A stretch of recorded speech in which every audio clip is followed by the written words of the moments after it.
Trust your day is coming along well. It's 9/11/2018. These are the top stories. Night, Migori governor grilled for more than 8 hours. Most of all, of course, he was not involved in this matter. And that is why we are asking that patience must be there. As his personal assistant, Michael Oyamo, is rearrested shortly after release amid protests for justice. Ni wengi wanauliwa na maneno inaisha kama Masikeino, akina Baby Pendo. Also tonight, when the noise dies down,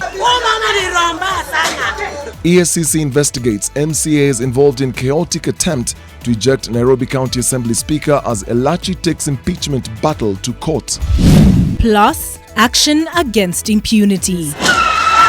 Those who are still at large, we want still to appeal that they can run, but they will have nowhere to hide. NTSA suspends all driving licenses of drivers caught on tape causing havoc.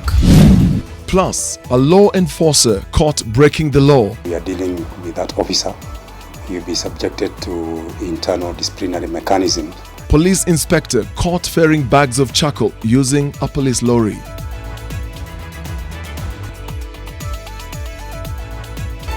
NTV Tonight with Dennis Okari and Olive Burrows.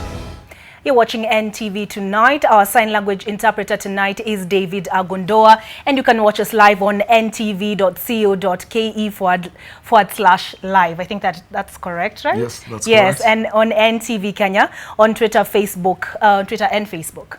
Well, let's start off with our first story. Senior police officers spent the entire day questioning Migori Governor Obado in Kisumu, only releasing him this evening on police bond. His personal assistant, Michael Oyamo, and former Kanyidoto MCA, Lawrence Muller, have, however, been transferred to Nairobi after court appearances on Tuesday and Monday. NTV Zainab Ismail with the details of the developing story. For close to 8 hours, Migori Governor Obado was grilled by investigators at the Nyanza Regional DCI offices in Kisumu over the murder of 26-year-old Sharon Otieno that has now caused outrage across the country. Obado was seen walking out of the DCI offices at around 6 p.m. accompanied by a team of investigators drawn from the homicide unit. Obado's legal counsel, Cliff Ombeta, however, said his client has cooperated with the ongoing investigations and that he will defend himself against any allegations. Most of all, of course, he was not involved in this matter. And that is why we are asking that patience must be there. People must be a bit sober so that the investigations go on without any influence. Because like right now, when people go to rallies and start saying, no, somebody must be arrested, you are influencing the mind of persons who are investigating. So let's avoid that for the time being and be able to just follow the law as it is, the procedures as they are. On why Obado left the building in a police car, his legal team dismissed assertion that Obado had been arrested. Of course, they've arrested a number of people who have been taken to court. Let's hope that the trend goes on and everybody else who is involved is arrested. The Migori County boss presented himself at the DCI headquarters in Kisumu at around 9 a.m. on Tuesday to answer summons by the Director of Criminal Investigations, George Kinoti. We must never lose sight. The governor's personal assistant, Michael Oyamo, and former Kanyidoto MCA Lawrence Muller, key suspects in the murder who were also grilled for hours at the DCI in Kisumu, were reportedly transported to the DCI headquarters in Nairobi. Oyamo was on Tuesday morning moved from Homa Bay Police Station due to high tension in the county and the gravity of the matter. This comes even as his legal team remained in the dark over his whereabouts. He was released by the Homa Bay court in the morning, but immediately rearrested by the homicide detectives and transferred to the DCI offices in Kisumu. The governor allegedly underwent DNA tests as these detectives donning white lab coats were spotted making their way into the DCI offices in Kisumu, where Governor Obado was being grilled. His lawyer has, however, refuted the claims. Obado's personal assistant Michael Oyamo also underwent DNA testing while in custody at the Oyugis police station. The DNA sampling is said to be part of police investigations to establish whose unborn infant Sharon was carrying and whether they had a hand in the murder. And in Nairobi County, women and men who sported red ribbons tied on their heads took to the streets to protest the brutal murder of Sharon. They walked through the central business district to the office of the president, where they presented a petition on the ongoing case. We want to see the people arrested. We want to see them sentenced. And then we want to show that it doesn't matter what position you are. Even if you're the president of the country and you rape a woman, you deserve to go in for life. So it doesn't matter whether you're a governor, an MCA, an ordinary citizen. This is the first day I interviewed Sharon. The fate of Nation journalist Barak Kadur, who was also being questioned at the Kisumu DCI offices, is yet to be established. Zainab Ismail, NTV. The Ethics and Anti-Corruption Commission has summoned 7 Nairobi County Assembly members over Monday's fracas at the Speaker's office. The 7 include Majority Leader Abdi Guyo and Minority Leader Elias Otieno. The EACC believes they played a major role in either planning or executing Monday's fracas. They'll be required to appear at the EACC offices by 10 a.m. tomorrow. At the same time, Speaker Beatrice Elachi got a reprieve at the courts as her stay in office was extended to Friday, when hearing of her case will start. Kennedy Muridi reports. It was all smiles for Nairobi County MCAs on Monday morning as they joyously stormed the office of their Speaker Beatrice Elachi in an effort to eject her. Their zeal to remove her could not be contained as they insisted she was no longer their Speaker, despite a court order issued against the impeachment on the day it was done. The court had ordered that there would be no action to remove Elachi from her office or replace her. It had also stayed the impeachment decision, at least until a case she filed seeking to overturn her impeachment is heard and determined. To the MCAs, their word was final and her continued stay in office was unpalatable. The script was, however, changed on Tuesday. The hunters became the hunted. The Ethics and Anti-Corruption Commission has targeted 7 of them over alleged disregard of Chapter 6 of the Constitution. In a letter written by the EACC to the Majority Leader Abdi Guyo, Minority Leader Elias Otieno, Minority Whip Peter Emwatok, nominated MCA Mary Njambi, Waithaka MCA Anthony Kirago, who moved the motion to impeach Speaker Elachi, and Ngando MCA Peter Wahinya, they are required to avail themselves at EACC offices to answer to questions on their conduct. Madam Elachi, with all due respect, she needs to respect herself. If your employer is not satisfied with your job and he has sent you packing, you've got no business to impose yourself on your employer. A source further tells NTV that 10 more letters will be dispatched Wednesday targeting more MCAs. Mary Njambi, who featured prominently on the video captured yesterday, accused the Speaker of a myriad of misdeeds and insisted she could not stand her a minute longer. At one time, she even started removing Elachi's belongings from the office. But even as this develops, Speaker Beatrice Elachi will remain in office courtesy of the courts until Friday, when a case challenging her continued stay in office will be heard and determined. Kennedy Muredi, NTV. Embattled Nairobi County Assembly Speaker Beatrice Elachi's condition that makes her only board first class allegedly cost the County Assembly 600,000 shillings. This claim, among others, relating to misappropriation of funds and abuse of office, led to the former senator's impeachment last week. NTV's Seth Olal examines the reasons Nairobi County Assembly members provided for the confessed dissatisfaction with Elachi's explanation for a condition that directly affects not only her mode but cost of travel.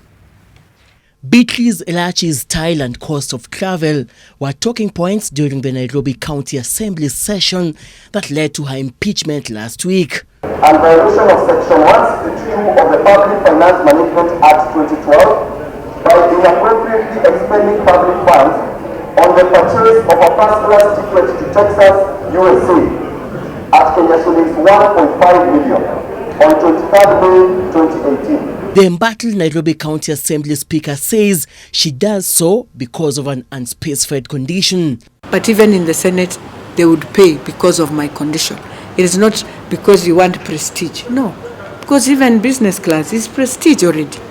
So it is a condition. The move has allegedly cost the county assembly an extra 600,000 shillings. It procured through intimidation, leading to loss of public money. Buying an airline ticket, whether online or at an agent's physical location, will definitely get you to your desired destination. However, class will determine the level of comfort, convenience, or service that you will receive while in the flight. First-class airline tickets are expensive compared to economy class tickets.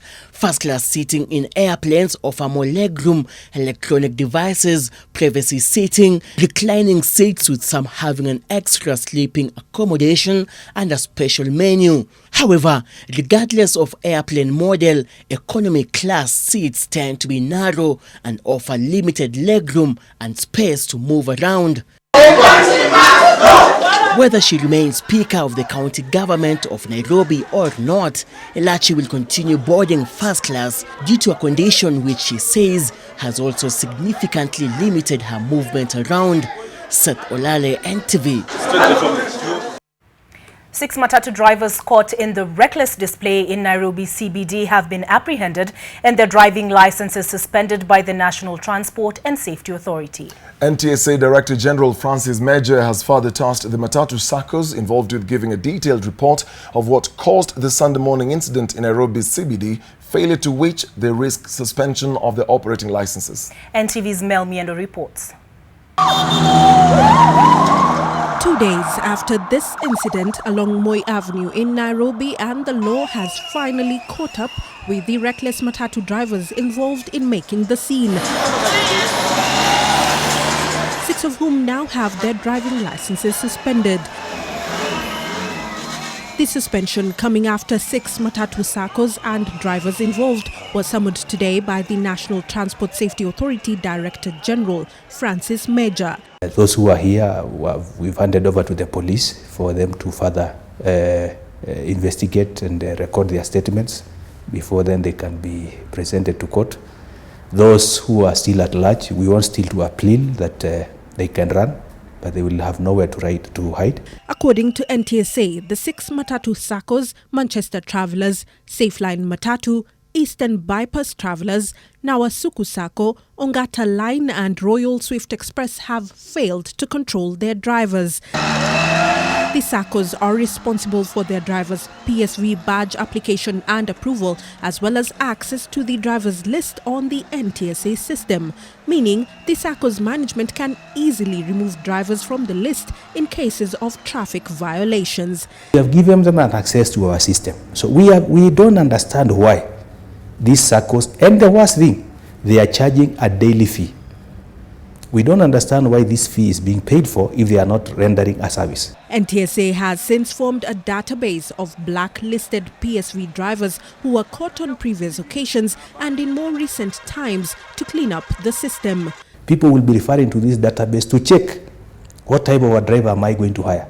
And we believe those then who are rogue can be isolated and allow those who are able to do things in the proper way to go about their business. The scenes on Sunday morning, 9th September, were a display of recklessness and brazen impunity. Horns blazing, young men without a care in the world engaged in dangerous behavior. That behavior has caught up with them as it has with PSV operators. Police are currently searching for owners of private cars with the following registration numbers: KAV 390P, KY 621G, KBL 814M and KCB 433A that were involved in the incident. Mel Miendo, NTV. Emotions ran high today as the Giconio family that perished in a road accident 2 weeks ago were laid to rest in their home in Ururu, Kiambu County. The family that included father, mother and son died after their vehicle was involved in a fatal crash at the Kinungi Black Spot. NTV's Brenda Wange reports that the National Transport and Safety Authority and the police were put on the spot for failing to uphold road safety regulations. At what was until 2 weeks ago the family residence of the Giconios, 3 mounds of freshly turned earth stand out conspicuously. The gaping graves await to receive the bodies of mom, dad and son. Right next to the yet-to-be-occupied graves, another one failed. This one holds the remains of yet another member of this family. She was laid to rest here in July. Soon, the caskets bearing the remains of Peter, Zipporah and David arrive for their final rites. One by one, in a moment that brings to life the reality of road accidents, the coffins are carried out of the hearse and laid out in the tent. Hundreds are gathered here to bid the departed goodbye, to remember the good times, to mourn the dead, and to console the rest of the extended family. Though your smile and touch is gone forever, we are glad we have special memories that we will treasure all our lives. But while offering their condolences, the call for more care and vigilance on the road ring out here loud and clear. The way they're enforcing traffic rules, especially kama hiyo area ya Kinungi, in terms of speed, in terms of the times of driving, in terms of hiyo mambo kama ni mambo ya overtaking, we have to relook at it. The couple and their son David perished in a crash at the Kinungi black spot of the Nairobi-Naivasha road. Their vehicle was involved in a head-on collision with an oncoming vehicle. Mother and son died on the spot. The father later lost his life as he was receiving treatment. Their deaths coming just 6 weeks after their daughter and sister had passed on after a short illness. The memory of that funeral in July is still palpable even at this one. Cognac. Just the other day, we started talking about the passing on of Rambo, who we love to call Wash. Just when we were trying to come to terms with it, just when we were making plans to be visiting the grave and putting flowers. And so their journey to their final resting place begins. Each casket carried into the compound by the peers of the deceased. Here, emotions flow freely. They know that this is their last physical interaction with their loved ones.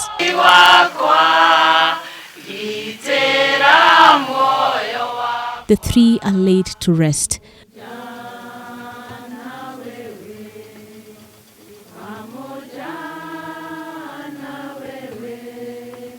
Right next to the one who went before them, and in death, in their final resting place, this family remains united and close, just like they lived their lives here on earth. Brenda Wanga, NTV.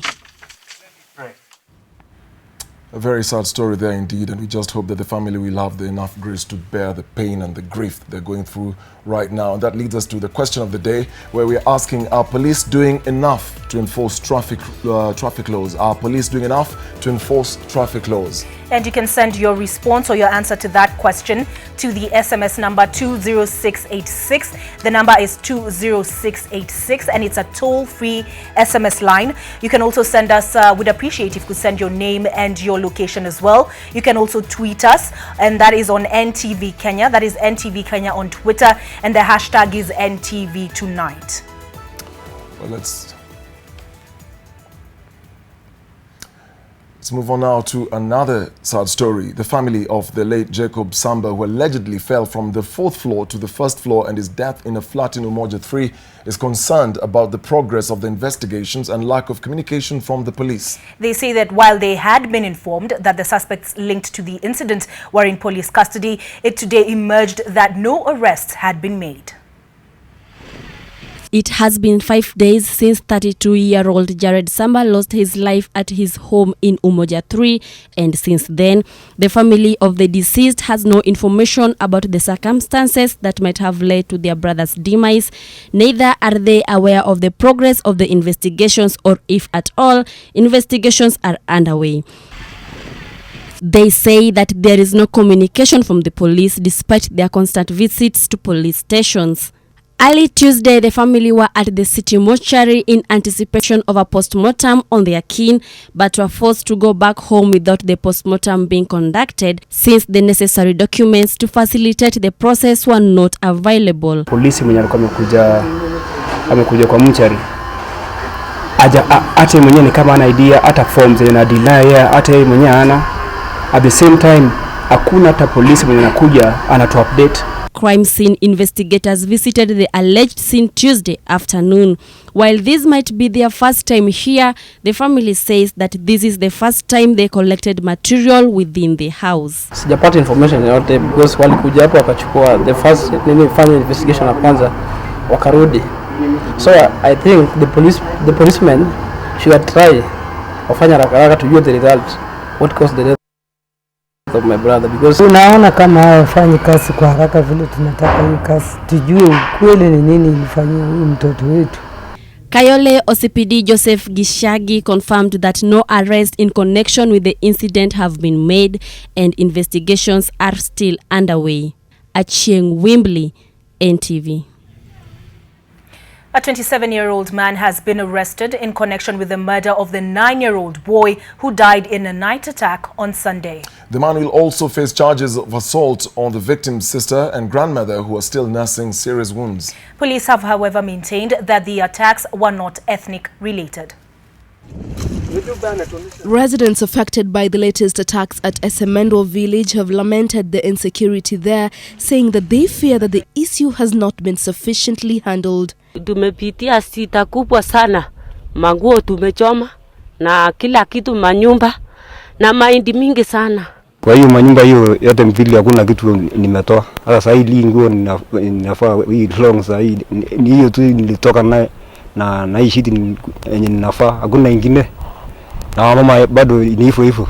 The insecurity and terror experienced during the skirmishes has led to the suspension of learning in most of the schools in the area, which residents say may affect the performance of the candidates of this year's national exams. At Oloiloisa Primary School, only 12 out of 429 pupils reported to school today. Among the number was just one standard 8 candidate out of the 18 expected to sit for the national exam at the end of the year. We only have 3 weeks to the national examination, the commencement of the national examination, and the CS, Ministry of Education, is not addressing these issues. At Esemendo Primary School, learning had been paralyzed as none of the pupils nor teachers had reported back to school. The situation was the same at many of the other schools in the area, case in point, Ololoipangi Primary School, Oleshapwan Primary School, Orwasi Primary School, Nderen and Nadupoi Primary Schools. Naomba serikali atuangalie watoto wetu hawajaenda shule, sijui kama watafanya mitihani kutokana na ukimbizi yenye ilitokea juzi. The unrest is associated with the killing of a herder at Nkoben village that sparked animosity between the Maasai and Kipsigis ethnic groups. Police, however, say that some of the attacks may not be ethically motivated. This one was an isolated case. As I stated earlier, we had an ex-convict who did that bad act. Area residents are, however, seeking the government to improve the security situation. Abdulaziz, NTV. A police officer is on the spot after being arrested ferrying 29 bags of charcoal using a police lorry. The officer, who has been identified as Inspector Mutua, had gone to Namanga for official duty and was intercepted while on his way back to Nairobi. Police in Kajiado say that Mutua will be subjected to disciplinary action once investigations are complete. The driver of this police vehicle, registration number GKA951F, is currently in police custody in Kajiado, waiting to be processed for allegedly being in possession of 29 bags of charcoal. The driver, only identified as Inspector Mutua, was intercepted driving along the Namanga Highway en route to Nairobi. The official report is that he was alone. However, there is information that there were 3 people in the lorry when it was seized. The lorry was coming from Namanga back to Nairobi after some official duty. And then, according to the driver, he had stopped and bought about 29 bags of charcoal. And so the officers intercepted it and escorted it up to Kajiado. Police say that the officer from Nairobi Air Wing claimed he had bought the charcoal for domestic use, but what does not add up is why he transported the charcoal using a police lorry while on duty. His arrest comes a week after NTV aired a story on the violations of the current logging ban, where police officers in Kitengela were ordered to release a truck which is said to be owned by a prominent politician in Kajiado. The officer is yet to be taken through disciplinary action or face prosecution for being in possession of the banned commodity. We are dealing with that officer. He will be subjected to internal disciplinary mechanisms, and stern action will be taken is found culpable. Despite the government's ban on logging and charcoal burning, unscrupulous businessmen have devised ingenious ways of transporting the product to avoid arrest, and now charcoal traders in the region have resorted to using motorbikes and police vehicles loaded with the commodity and transporting the sacks to the readily available market. Kevin Mutai, NTV. Just a reminder of our question of the day. Are police doing enough to enforce traffic laws? Are police doing enough to enforce traffic laws? And we would appreciate your responses if you'd SMS us on 20686. That is a toll-free SMS line. That is 20686. Or you could alternatively tweet us on NTV Kenya, and the hashtag is NTV Tonight. Right after the break, I'll be talking to the Director General of the Kenya Civil Aviation Authority, Captain Gilbert Kibe, on a story that I've done, which 2 weeks ago was said that there was a near crash incident in the Kenyan airspace. We're taking that short break. We'll be right back.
Welcome back. It's exactly 1 year in office for Governor John Lonyangapuo in the county of West Pokot. Professor Lonyangapuo, an educationist by profession, is keen on development projects that will spur growth in West Pokot that has long been labeled a marginalized county. So just how is the governor doing it, and what more can the residents of West Pokot expect from Governor Lonyangapuo? Lois Wangui set out on a 2-day tour of the county to answer those very questions.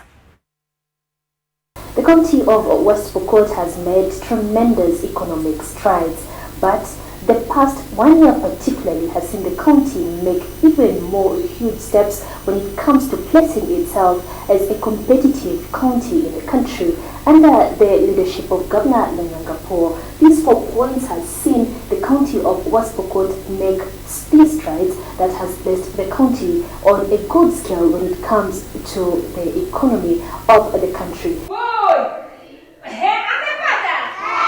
Education is top of Governor Lonyangapuo's agenda. He has channeled a lot of effort into early childhood education to ensure each and every Pokot child is taken to school. This to encourage education in a county where illiteracy levels were at worrying levels before his assumption into office. At Ruponyo Primary School, an ECD class is full of young ones. The head teacher tells us they currently have 150 ECD pupils, the highest the school has recorded in the past decade. When we came to office on a 3-platform agenda: education, economy, equity. Standing by is a newly constructed classroom. Governor Lonyangapuo says he has put up over 100 such classrooms in different schools to support early childhood education. Here alone, because ECD is devolved, we have built 133 brand new ECD classrooms as opposed to 62 that the previous regime did in 5 years. Interestingly, adults who had failed to access education owing to infrastructural challenges have now gone back to school. Kasitot Adult School. Never mind that it is under a tree. These pictures tell a story of adults seeking to better their future now that they can't turn back times. We want people to know how to read and write their names, how to read the Bible for those who are Christians, how to do their basic calculations. The health sector is among the strength sectors that the county's leadership here is still working on. All sub-county hospitals are undergoing improvement to ensure residents access better health care. However, there is a challenge in equipping the hospitals, especially with the needed human resource. The county is seeking to import specialists from the Moi Teaching and Referral Hospital every so often. We are building wards, we are building maternity, and many other ones. Same thing to Kapenguria referral, county referral, Kachelipa, Chepereria. Governor Lonyangapuo says his biggest challenge is balancing between politics and his development agenda. Once in a while, you will find him on political platforms to ensure he does not lose touch on that front. He says Kenyans love politics and to tell his supporters to focus more on development and less of politics would spark anger. The governor insists he always sneaks in some developmental talk in political arenas. The county administration has allocated a huge percentage of annual budget towards food security. Since independence, West Pokot County has relied heavily on relief food to feed its people. That is, however, changing, with focus shifting to the agricultural potential of the county's highlands.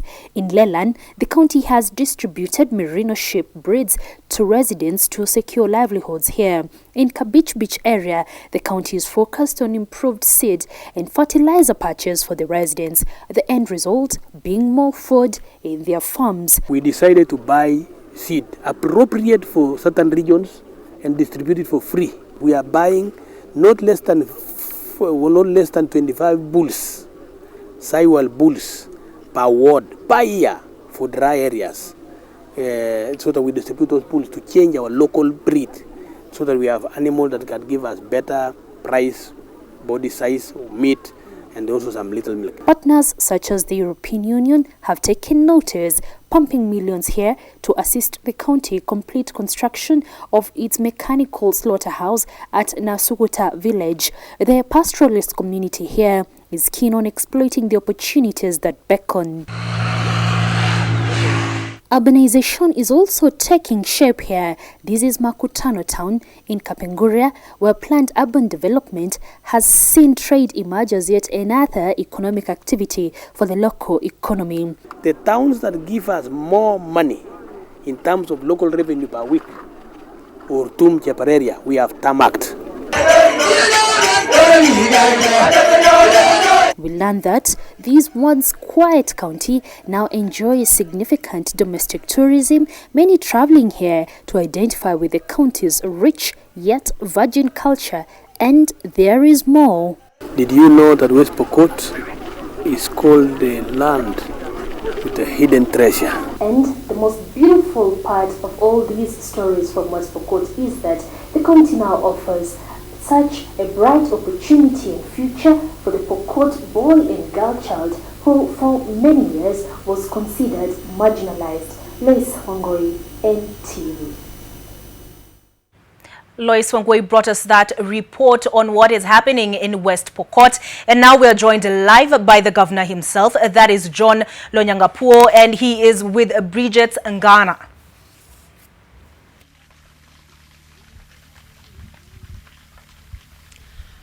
Well, Olive, yes, we are coming to you live from West Pokot County. This is the county that is equal to none, according to Professor Lonyangapuo, who is the governor of this county, and he's with us on set, and he's going to tell us what the Frontier Counties Development Council means to these northern counties, and what is the purpose of these governors from 11 counties coming to this county tomorrow. They're discussing opportunities that are rich in this area. We're talking about new economic frontiers. We also have natural resources that are coming to be exploited. And just in the line, on the sidelines of our conversation with the governor, the World Bank has promised to invest more than $1.2 billion in these 11 counties. So, Governor, thank you so much and welcome on set. Tell us, what is the future of the Frontier Counties Development Council? First of all, Bridget, let me take this opportunity to welcome all the viewers that you are right now in West Pokot, the county that is equal to none, the way you have just said. Why? Don't you remember that this is where the late Mzee Jomo Kenyatta and 5 others, the founding fathers of this nation, were detained, they were tried for 1 year here. So there is no other county that had that privilege. So it is us. We actually are the ones who babysitted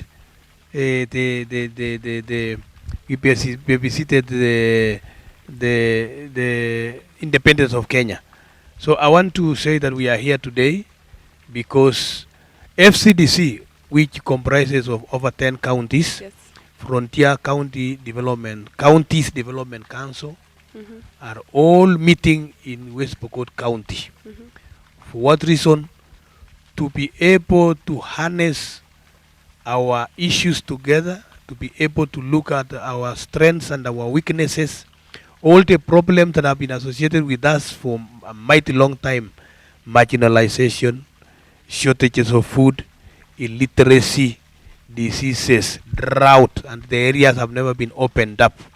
This is the time to sit and be able to address Kenyan problems through FCDC, in the sense that now and the years to come, a lot of hidden treasure, and West Pokot as a slogan, West Pokot is a county of hidden treasure.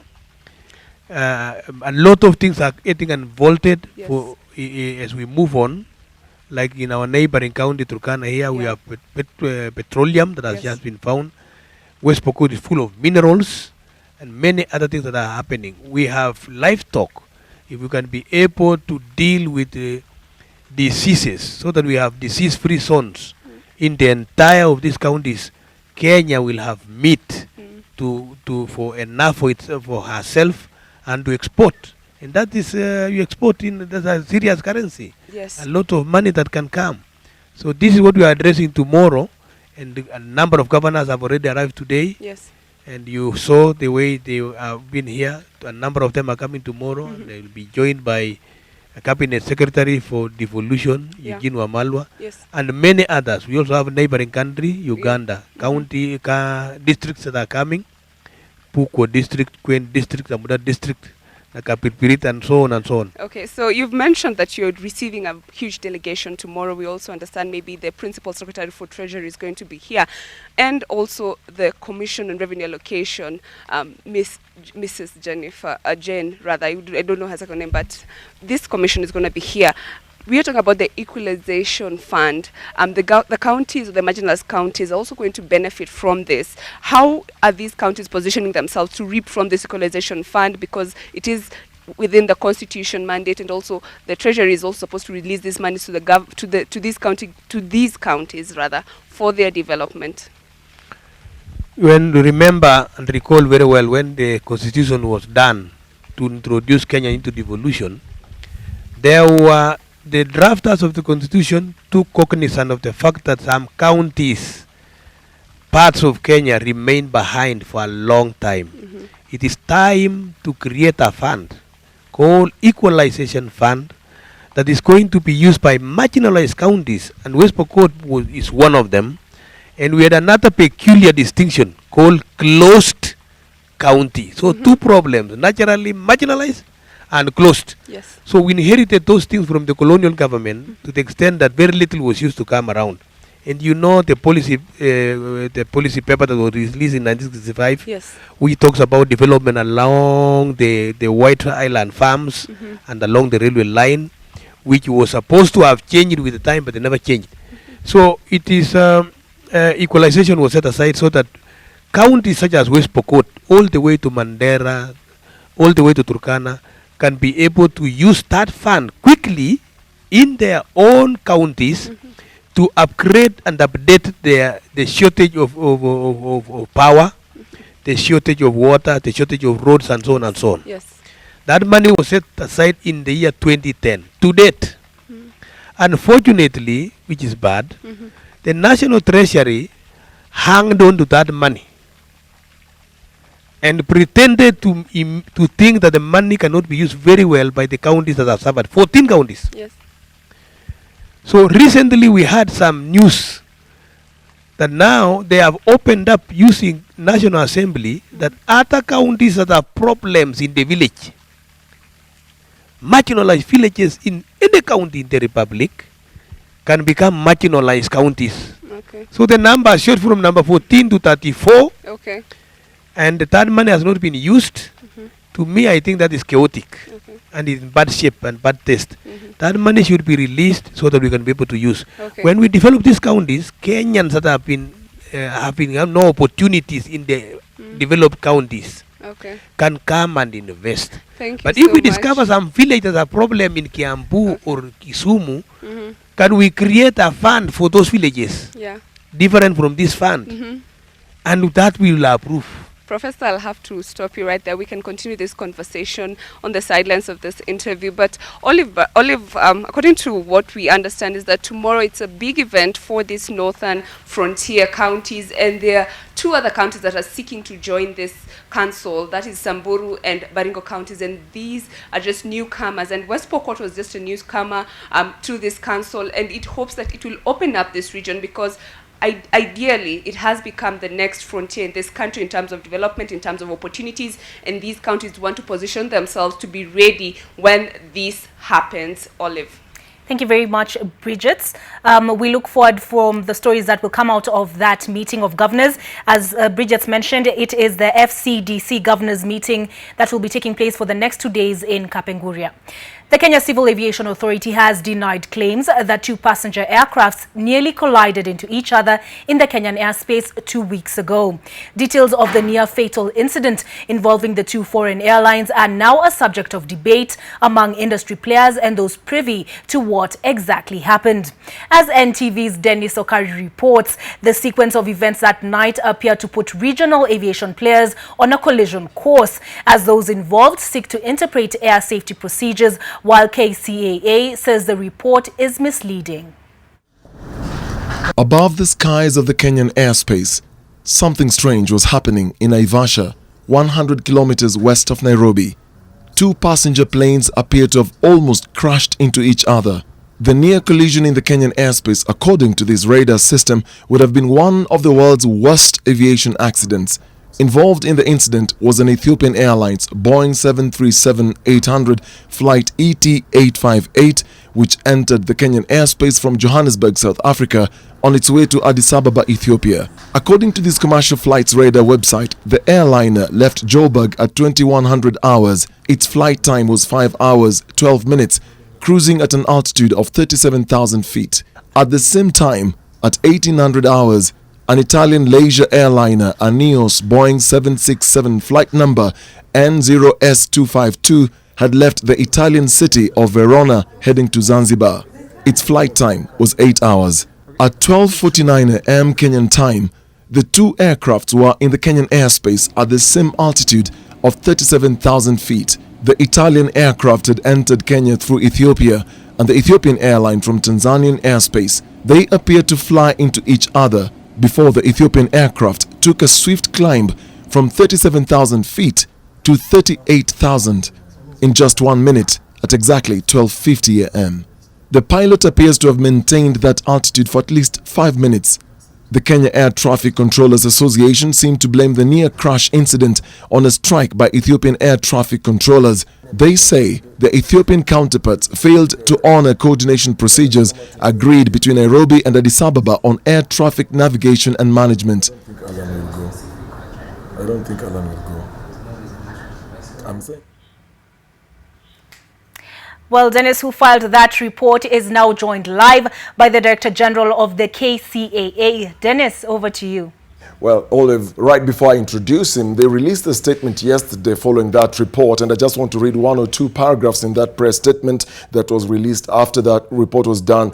The Kenya Civil Aviation Authority expresses its dismay over this report on the supposed near collision of the flight ET-858 and flight NOS-252 from Italy.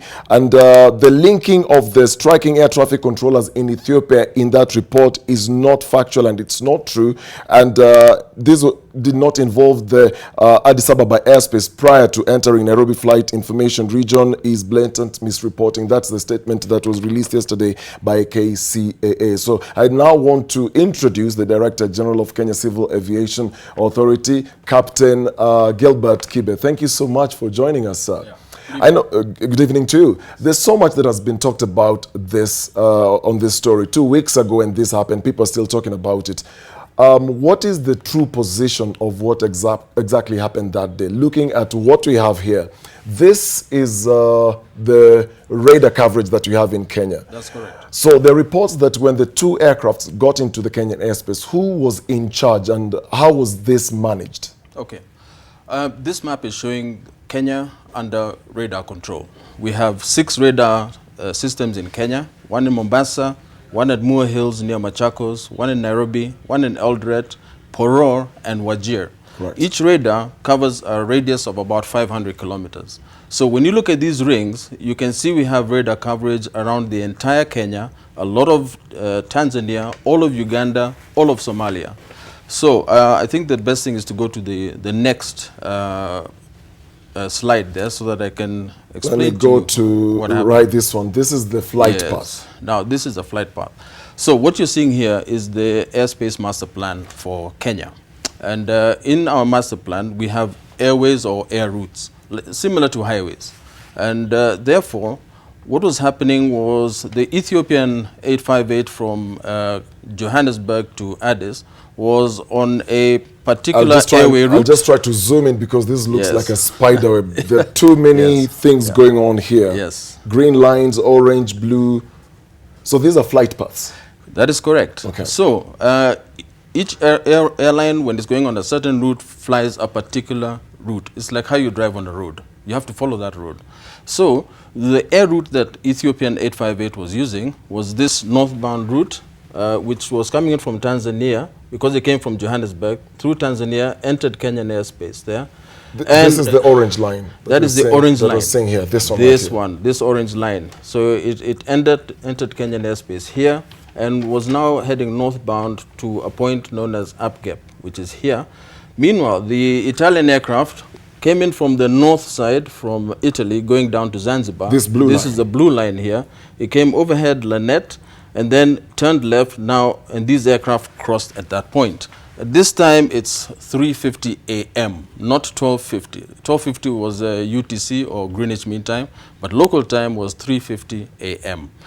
They were both cruising, yes. So the first airline is coming from Italy. Verona, through Ethiopia. Correct. Coming into not through Ethiopia. Not through Ethiopia. We did not pass through Ethiopia at any point. So it crosses into the Kenyan airspace. Yes. This one from the Ethiopian Airlines is moving from Joburg, moving into the Kenyan airspace on its way to Addis Ababa. There was an intersection somewhere along, somewhere around Naivasha, correct? That is correct. So if we look at this video right here, let me just play it. This is now what happened. Yes. What explain to us what exactly then happened here at that cross section? Ethiopian northbound at 37,000 and the Italian one going southwest at 37,000. At some point when they pass, you see flight FL380. That is 38,000 feet at the point where they crossed, and the Italian airplane was at 37. They did start at 37,000, but our air traffic control told them to climb to 38,000 feet. So the Kenyan air traffic controller spoke to the pilot here. That is correct. And told the pilot to go up. That's correct. So since both aircraft entered Kenyan airspace, they were talking to our air traffic controllers. In our airspace, we've divided it into two sectors. There's a northern sector and the southern sector. So the Italian was coming from the northern sector. The Ethiopian one was from the southern sector going to the northern sector. They were talking to our air traffic control at our area control center. They were both told to maintain their altitudes at 37,000 feet. When they were coming close to the crossover point, about 35 miles before the crossing, which is about 90 kilometers away from each other, our air traffic control told Ethiopian Airlines there is traffic that will be crossing your path, and therefore you have been told climb to flight level 380. So we gave an instruction to climb from the 37,000 feet it was cruising to climb to 38,000 feet so that the traffic that was ahead and to the left would pass underneath it at 37,000 feet, and that's exactly what happened. Now, looking at this video, the Yes. Kenya Air Traffic Controllers Association president disagrees with that school of thought and is arguing that the blame is on the Ethiopian side, that because of the strike that has been going on there, they're using people who've retired, they're not competent enough, and they never spoke to the pilot of this, and that's why there was a near crash in the Kenyan airspace. Is that true? That is not true. This happened in Kenyan airspace. It had nothing to do with Ethiopian air traffic controllers. So let's stick to the point. This event happened over Kenyan airspace. We're calling it an event because it wasn't an incident. At no point was there going to be a possible collision. So this crossing in the airspace is very normal in aviation? Absolutely normal. It happens all the time. Passengers who fly, you will notice as you're cruising sometimes you'll climb and then after a while you'll descend. That's exactly what happened. So the people inside the Ethiopian 858, all they felt was the aircraft climbing. Then after 5 minutes, it descended back to where it was. Now, because of this Flight Radar 24 system, it is showing some level of information, but it is not as accurate as our surveillance system. Well, thank you so much, Director General Gilbert Kibe of the Kenya Civil Aviation Authority, just giving us context into exactly what happened 2 weeks ago when these two airlines appeared, according to this video clip, to cross each other near crashing on each other. We're taking a short break.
Now for the business news, the impact of the the impact of the increase in value-added tax on petroleum products is cascading to various sectors of the economy, creating new challenges for the businesses whose profit margins were already subdued.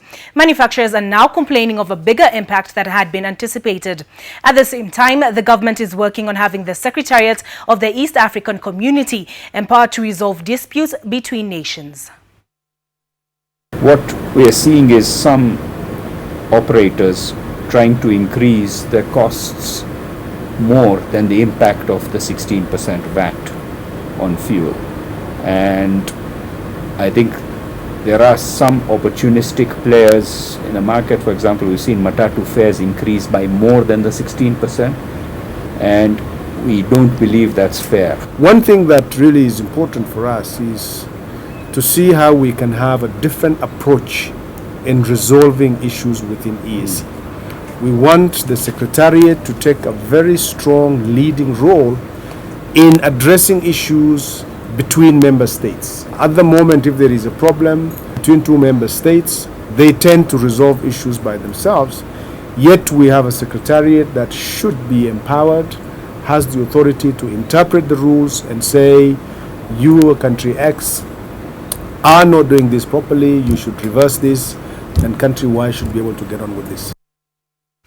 African countries will need to put plenty of effort to implement the Africa Continental Free Trade Area and other trade agreements if the continent is to realize the full benefits of trading across borders.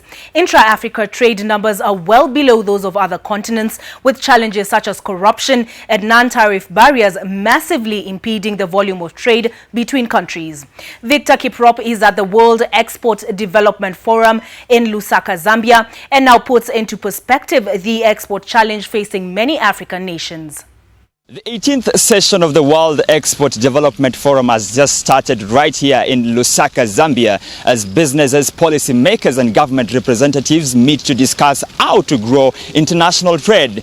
But for Africa, the focus remains on how to narrow its huge trade deficit against the rest of the world. Africa is in trade deficit because it is importing a lot of capital goods and it's not exporting enough of a value added.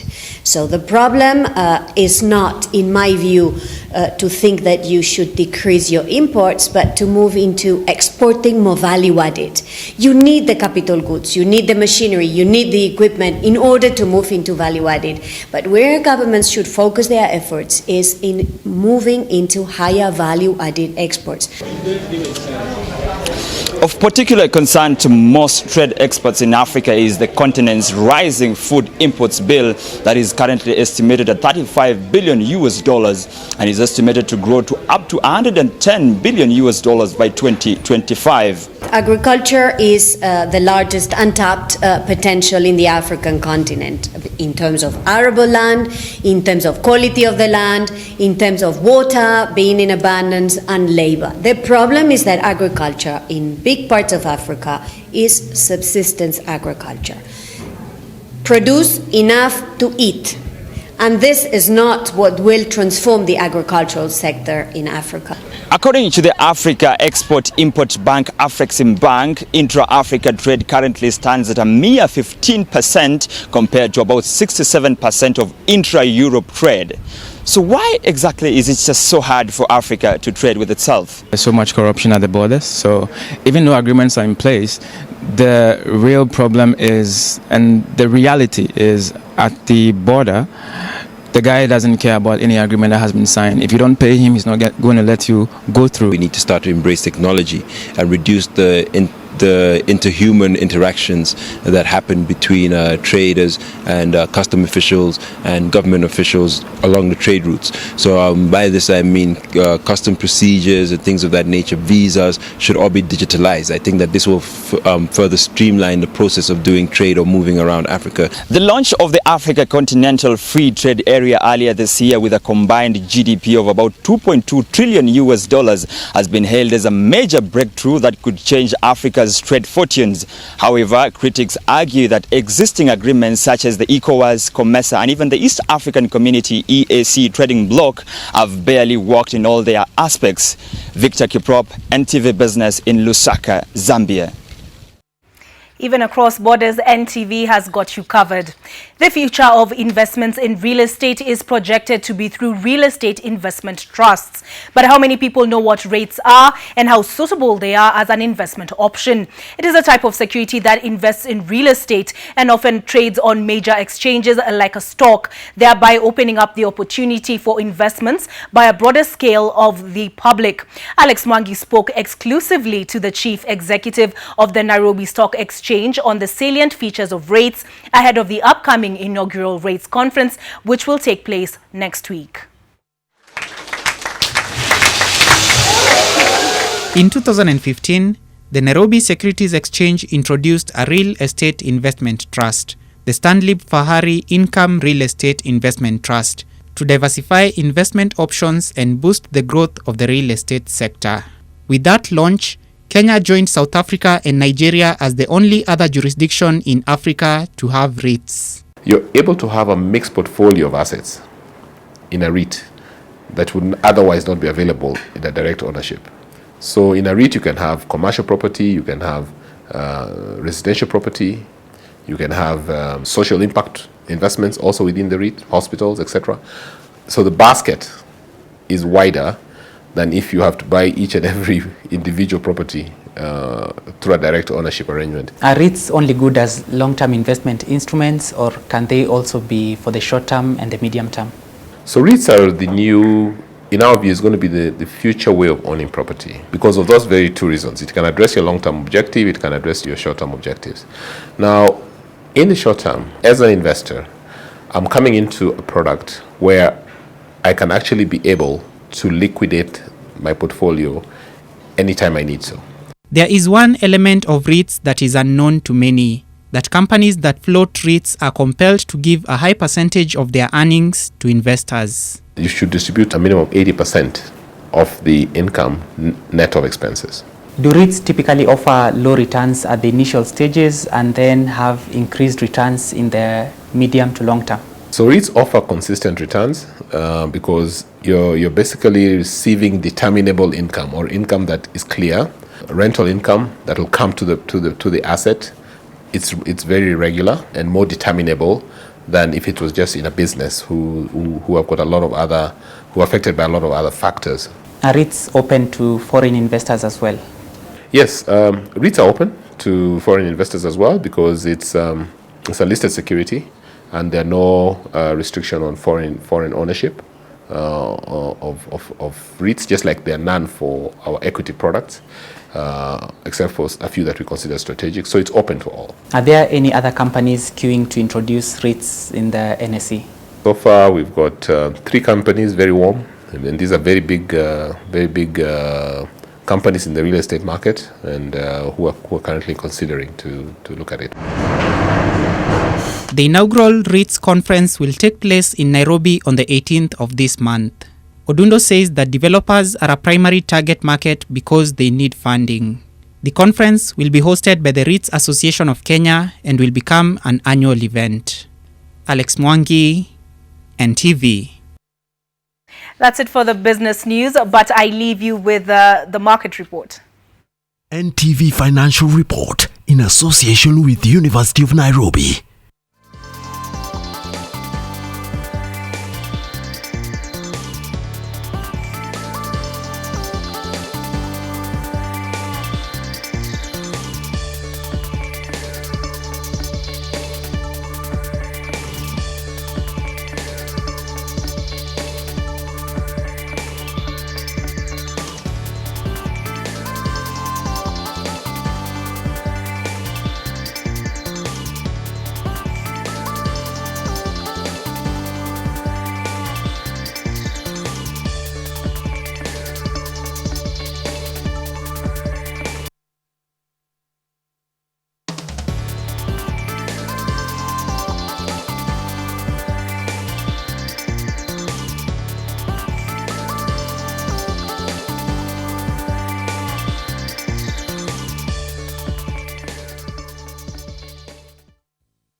join the renowned University of Nairobi School of Business for market-driven and internationally accredited courses in postgraduate and undergraduate studies offered in September 2018. The programs are offered in Nairobi, Kisumu, Mombasa, and Eldoret Learning Center.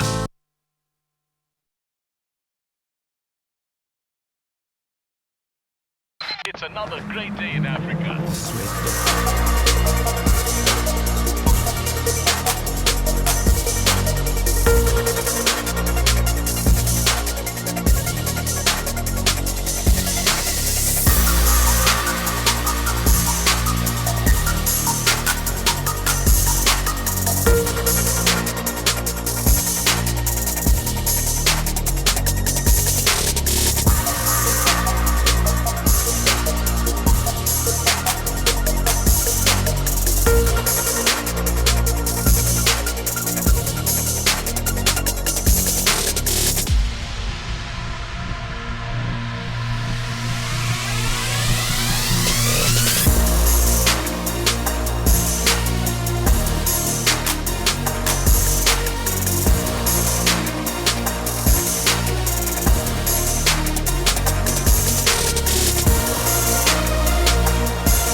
Welcome back. Makadara Deputy County Commissioner Frederick Ndunga says he is willing to support a fresh election to pick traders' representatives at the controversial Ururu market in Nairobi.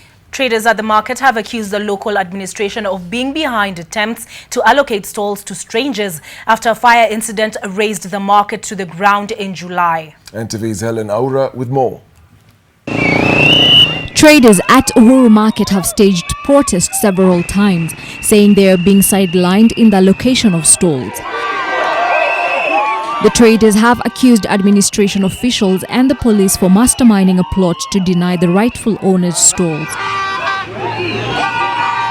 However, Makadara Deputy County Commissioner Frederick Ndunga defended himself and other administration officials, stating that allegations against him were false as he was fully doing his duty. When the market was being rebuilt, I insisted that everybody will not build as they wish. It will be done in an orderly way through the market committee. He further alleged that the traders who were arrested had been reported as having demolished stores. However, the traders' representative George Rungu refuted allegations by the administrator, saying the DCC had appointed a traders' representative instead of recognizing the elected representative. Chaguzi tulipofanya, yule alikuwa mbeleni anaitwa Isaac Muteru. Isaac Muteru alihand over document zake kwangu, kwa maana kuna certificate ya CBO ya community based organization ambayo ndio inatusimamia hapa sokoni, na alihand over hizo documents. The DCC says that George is behind the demonstrations by the traders. Akakuja akainua Evans mkono, akasema yeye ndiye amechaguliwa, kwa maana walikuwa wameplan akikuja kuongea mambo ya moto ile imechoma soko watakuja na kikundi cha Evans. However, traders insist that an elected representative is the only way forward to safeguard their livelihood. Helen Aura, NTV. Just a reminder of our question of the day is, are police doing enough to enforce traffic laws? And you can send your thoughts, which we'll sample at the end of this bulletin, to the SMS number 20686 or tweet us on NTV Kenya. And the hashtag, of course, is NTV Tonight. Right now, we take a short break, but what other Kiri is coming up next with sports.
It is time to play on NTV Tonight. I'm Warote Kiru. Kenya defeated Malawi 1-0 in an international friendly played at the Kasarani Stadium this afternoon. Eric Marcelo Ouma, who came on as a second-half substitute, gave a man-of-the-match performance to help Harambee Stars win back-to-back matches in a period of 3 days. And now coach Sebastian Minye has more hope of an AFCON 2019 ticket.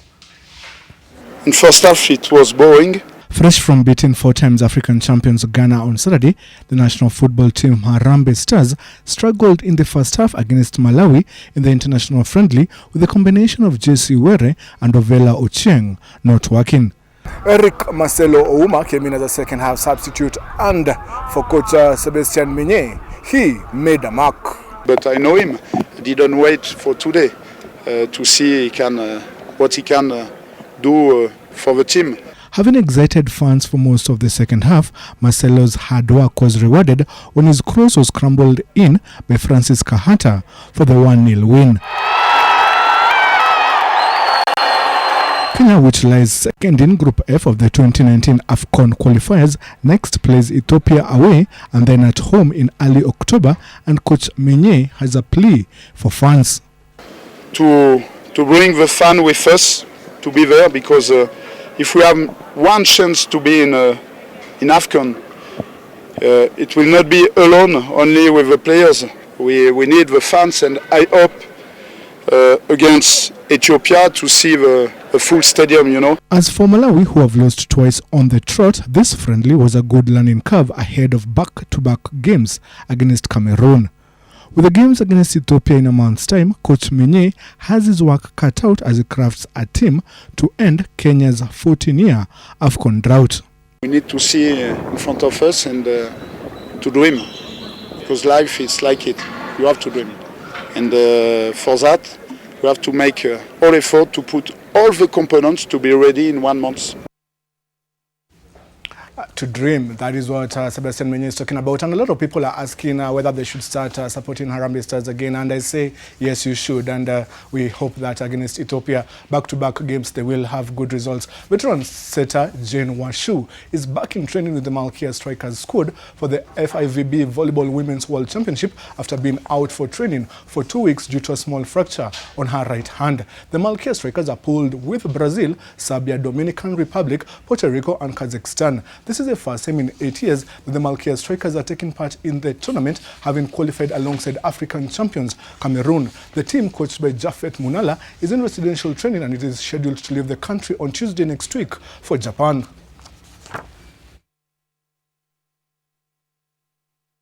The Kenya Rugby Union has announced that the national 15s rugby team, the Kenya Simbas, will play 4 build-up matches before November's Repechage World Cup qualifier. The Simbas will play 3 matches in Nairobi over a span of 11 days before heading out to Europe, where they will play another friendly before the Repechage starts on the 11th of November. The first match will be on Wednesday, the 17th of October, against the British Army side, followed by a clash against African champions Namibia on Sunday, the 21st of October. Kenya's third match will be against a semi-professional side from South Africa's Blue Bulls called Lofters 200 on Sunday, 28th October. The Simbas' final friendly will be against Romania on Saturday, the 3rd of November in Bucharest before leaving for France. And now for the twist to that story, because Kenyan sports is not professional. The union may have announced those friendlies, but there is no money to fund the friendlies. And as this tweet just explains, in a bid to ensure that the Simbas are well prepared and ready for the repechage, we ask you, hashtag the Simbas Fund, to help raise funds for this cause. For as little as 100 shillings, you can support the Kenya Simbas. The pay bill number is given there, the account number is given there, and it is hashtagged as 100 for Simbas. And the question a lot of rugby fans are asking is how come the friendlies were planned for with no money, and what is the audit for the money that was there for the start of the season? And it is questions we'll be trying to get answers to later on. And Western Stima needed just 4 wins to secure their return to the Kenyan Premier League, and 4 wins under draw to confirm they will be finishing at the top of the National Super League standings after a fine season in the second tier, where they lead with 67 points. Ambitions of an immediate bounce back to the top flight were boosted by a hard-fought 1-0 win away to the Kenya Police FC on Sunday. Nairobi Stima FC's great run in the league was checked by the most unlikely of teams following a 1-2 loss to bottom of the table GFE 105 to leave them 6 points behind the leaders, with Ururu FC a further 4 points adrift. At the other end, Green Commandos are 5 points clear of the bottom trio of Nakuru All Stars, Isibania and GF 105, who each have 20 points.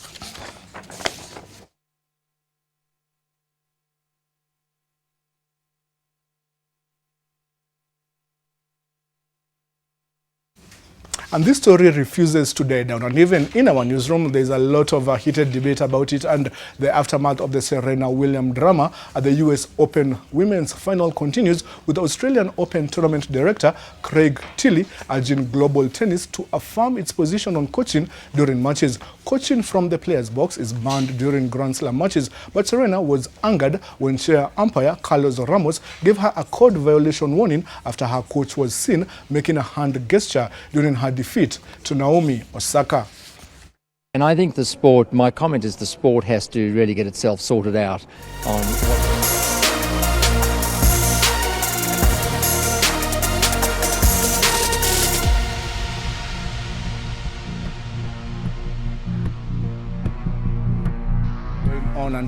and we shall keep on giving you the updates. That's your sport. Thank you for watching, and have a good night.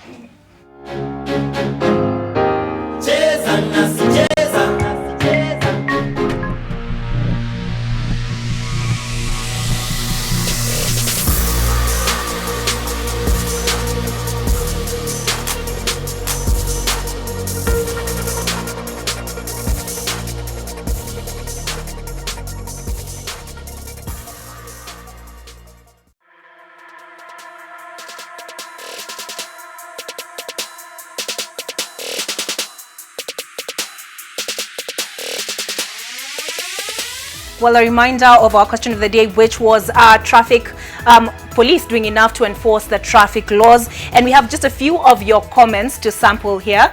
We have one: traffic officers are the most corrupt security body because they're after making money from the drivers instead of securing road safety. It's more or less a unanimous view, but there is one dissenting opinion, and it's by Ernest Magina from Busia, who says the issue is not the police but our reckless driving. Well, there's someone else here who says police will never do anything right. There's impunity every night. at OTC, for example, which has gone over for months, and Kamukunji police station is just a stone throw away. The other one is police traffic officers go on the road to collect money from motorists and go back to their houses, having presented part of the collection to their seniors. This is coming from George. Doesn't say where, doesn't give us the location, but those are some of the views from most of you. So thank you so much for giving us that feedback. My name is Dennis Okari, and I'm Olive Burrows. Our sign language in tonight was David Agondoa. Thank you so much for staying with us. Coming up is Sidebar.